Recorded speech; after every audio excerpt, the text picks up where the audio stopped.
Hi, welcome to Vermont Craft Tours. I'm Sarah, And I'm Rick. and today we wanted to tell you about how we became shepherds. It was a bit of an accident, but a happy accident, I think. Um, so when we moved up here in 2005, we were looking for housing, and we eventually found our current place um, in and moved in the winter of 2006, right? Yeah. But we knew from the start. We even had negotiated with the owners that we bought it from. We knew from the start that we needed to clear cut some of the land out front because the driveway was like a Treacherous. ski luge, one of those long jump luges you see on the Olympics. It still is. It still is. But a little sunlight we knew would help that. So we removed some trees. We actually ended up with a really nice view of Killington Mountain. And the question at that point was, how do we keep the forest from regrowing? Because it's really aggressive here in Vermont. The native terrain and plants are all, thorny shrubbery and white pine trees that grow really quickly. And so we were sort of debating our options. We were looking at tractors and we were looking at different things. But the hillside is quite sloped, and so a tractor could be, dangerous. Yeah. Nobody really wants to tractor on a slope of, plus 15, 20 degrees. So I had been knitting for a couple of years at that point and was really starting to appreciate, all the farm-grown wools. And Rick, you were doing some web work for a local farmer. Yeah, a local farmer who had a sheep business. She was raising Navajo churro sheep, and that's another story where how we got our Navajo churro sheep. Mm-hmm. Yeah. So Rick was working with her and finished up the website, and like a lot of farmers, she didn't have a ton of cash on hand. So I think, sort of jokingly, one day she goes, "Oh, what would you pay you in sheep?" Take that as payment. And Rick made the mistake of coming home and telling me this. And I went, ooh, actually, yeah. Well, I wasn't against it at first either. I didn't realize at the time what was involved with getting the sheep. And it is an expense to get started if you don't have a farm already set up. Our house was a lovely cape in the woods, but it wasn't set up for farming. So I was a little hesitant, but at the same time, I wasn't interested in driving a tractor or the expense of a tractor as well with this hillside. So we decided to at least investigate it. Yep. So we did some research and we asked the woman what we would need, and she came over and kind of looked at our land and said, okay, well, you could put shelter here, you could put fencing there, you're going to need water. We priced it all out, and for about the cost of a new tractor, we got our fencing and our barn and our new well dug. And then that summer, so that was kind of a frantic time in the spring and early summer, and then later in that summer, we got our first flock. So 2008, the summer of 2008, we completed the barn, the pasture, set up the water, and had first the delivery of the llamas.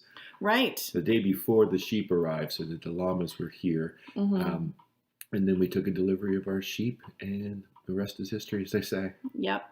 We'll tell you a little bit more about our current flock in another episode coming up soon. But what I really like about keeping sheep is that it's pretty easy. I tell people it's easier than having an indoor pet like a dog or cat because you don't have to take them on walks. You don't have to scoop a litter box. You don't have to scold them for scratching up the furniture. And if you're not breeding and worrying about, all the stress of lambing, then basically it's just, feed some hay or turn them out on a new piece of pasture. Rick does a lot of the heavy lifting when it comes to moving fencing in the summertime.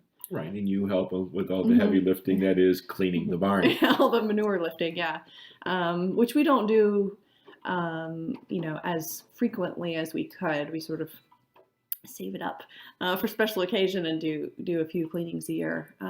But between the two of us and just having a small flock, it's pretty manageable. So if you're interested in getting your own flock of sheep, I recommend going the way we did, which is finding a mentor. Maybe reading about breeds of sheep you'd be interested in, or what breeds people keep near you. Environment plays a big role in kind of the ease of keeping certain breeds. And then just find someone you can kind of shadow, go to their farm, help them with chores. And also join your local association, sheep and goat association, sheep and wool board, or whatever you have in your area. And they're usually a really good resource for new shepherds. Our Vermont Sheep and Goat Association teaches a lot of classes for not very much money, and you can get started, and you can also kind of refresh your education or learn things that maybe your mentor wasn't as strong in, but things like parasite control or nutrition. Just don't get bogged down in those things. It is something that's controllable. It's something that with a little bit of research you can learn about. And as Sarah said, find a breed that works for you. Whether it's because of the type of fiber, or whether you're perhaps interested in raising meat, or whatever the case may be. But you want to make sure that there's a market for whatever it is, if that's what if you're doing something other than a spinning flock. Right. If you're doing something more than you're just yourself, you also want to look at products and how people are marketing their products and what channels they have, whether they're selling to grocery stores or whether they're selling to local yarn shops or farmers markets. Farmers markets or things like that. Yeah. So that's great. So yeah, look up sheep and come visit us, and you can visit our sheep too. Thanks for watching, and don't forget to subscribe to get all the episodes. Cheers.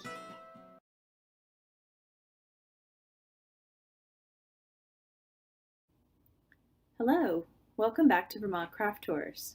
I'm Sarah, and today I wanted to tell you about our current flock of sheep. In a previous episode, Rick and I gave the little background on how we became shepherds, and you can see that, just scroll back in the channel. And our flock has evolved over the last few years as we've kind of changed direction and taken on different projects. So we started with Navajo Churro sheep. They're the oldest breed in North America, and that's what our mentor was raising. And so it's just easy to kind of take that on. She knew a lot about the breed, and of course had sheep for sale. And they were a cool breed to start with. I have to say, no regrets there. They are a specialty breed. Their wool is actually double coated, and they have this thick, hairy fiber, kind of like an Icelandic sheep, an outer coat that sheds water and repels dirt and helps them kind of be an all-weather sheep. But that type of fiber doesn't lend itself very well to hand spinning. So we tried for a few years to sort of find a market for that specialty wool, and I was also getting to know wool myself and wool markets, and so perhaps if I had had a little more experience at the time, I could have made a better go of it. But we finally decided to get out of that breed and turn towards hand spinning and more knitterly yarns, because that's, of course, I'm a knitter and that's what I like. And I think if you're passionate about something or you know more about it, then you're going to more easily be able to sell that too. So we got a few Shetlands from Linda Doan, who was actually the first person to bring Shetlands into the US from Scotland. That was back in the 1980s, and she just happens to live down the road from us. So we got some Shetlands from her. A cool sheep, fairly easy to keep, but the ones we happened to get were very skittish and hadn't been handled a whole lot. And so that made them a little bit tricky to work with. Anytime we needed to get them in the barn for shearing or, health check or anything like that, it was a real production. They were certainly smarter than we were, which is not necessarily a good thing in livestock. So I eventually sort of got frustrated with that and offered them as free sheep on a listserv, and I did disclose their temperament, but fortunately we were able to rehome them with a larger flock, and the owner has told me that they've calmed down since then, so I think just being part of a bigger flock really helped. After the Shetlands, we got a couple of Finn sheep, which are similar to the Shetlands in terms of their fiber type, and their overall body type is very similar. You have this short-tailed European landrace of sheep that kind of got divided up as Vikings and other settlers were going around Europe thousands of years ago. They would deposit sheep here and there. Okay, well, we've got sheep on this island.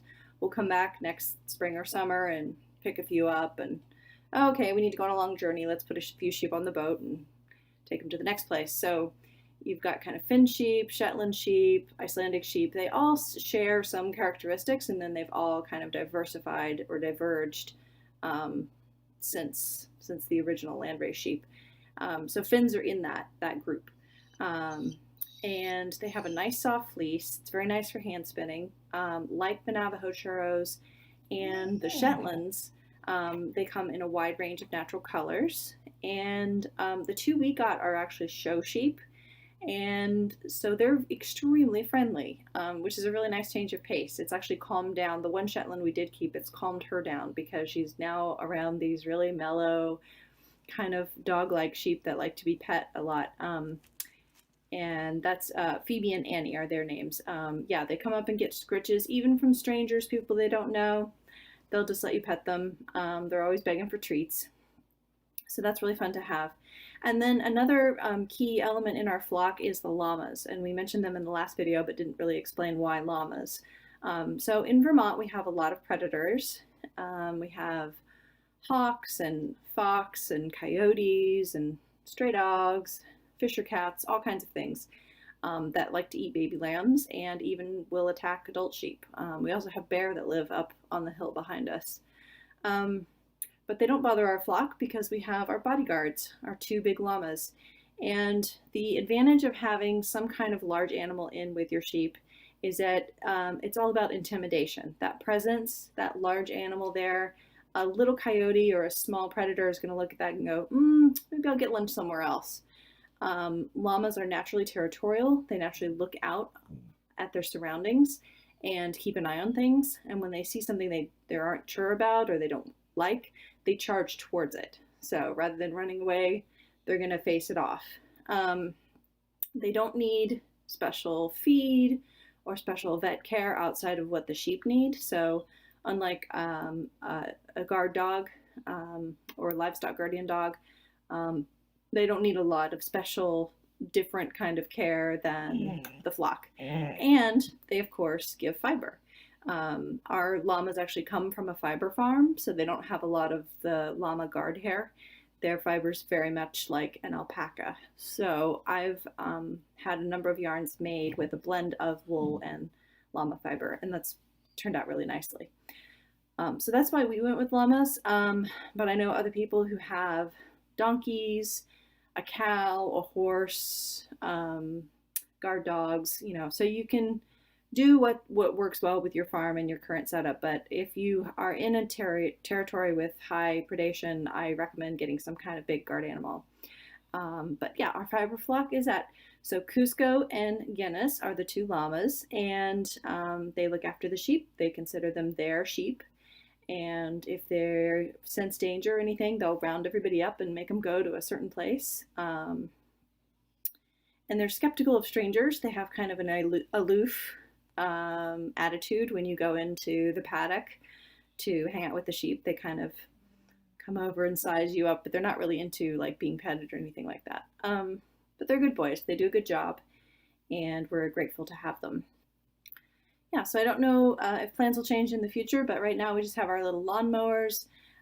They keep the view open. They keep sunlight coming to our garden, and we really enjoy looking out and seeing the sheep and llamas grazing.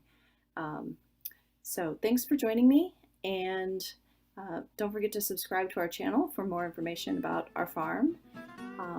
And coming up, we'll have some more episodes on other topics. Thanks for watching.